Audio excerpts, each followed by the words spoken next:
एक दिन एक शख्स हज़रत अली रज़ी अल्लाह अन्हु के पास आकर शिकायत करता है कि इसके साथ ज़्यादती की गई है और वो इंसाफ का तलबगार है।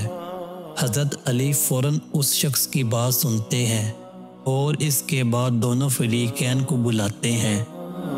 एक तरफ से अदालत में लाया गया शख्स इनकार करता है कि इसने कुछ भी गलत नहीं किया। हज़रत अली बड़े गौर से दोनों की बात सुनते हैं और फिर एक ज़बरदस्त फ़ैसला देते हैं। वो कहते हैं, अगर आपका मामला साफ़ है तो आपका दिल मुतमईन होगा, और अगर कुछ छुपाया जा रहा है तो वो आपकी ज़ात के अंदर है।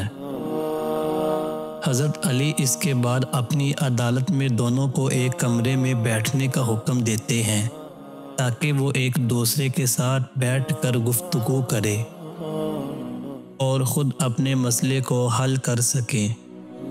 कुछ वक़्त के बाद दोनों फरीक़ैन अपनी बातों पर गौर करते हैं और आखिरकार वो दोनों एक दूसरे को मुआफ़ कर देते हैं। हज़रत अली इनकी हिकमत को सराहते हैं और कहते हैं कि हकीकी इंसाफ हमेशा दिलों के अंदर होता है।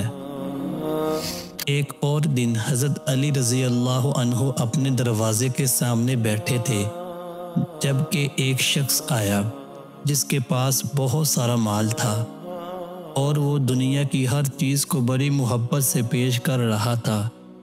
वो हज़रत अली से पूछता है कि दुनिया की हकीकत क्या है। हज़रत अली ने बड़ी हिकमत के साथ जवाब दिया, दुनिया तुम्हारे लिए एक आर्जी पुल है, इसे अपना मुस्तकिल ठिकाना ना बनाओ, क्योंकि ये तुम्हें कभी भी हकीकत से गाफिल कर सकती है।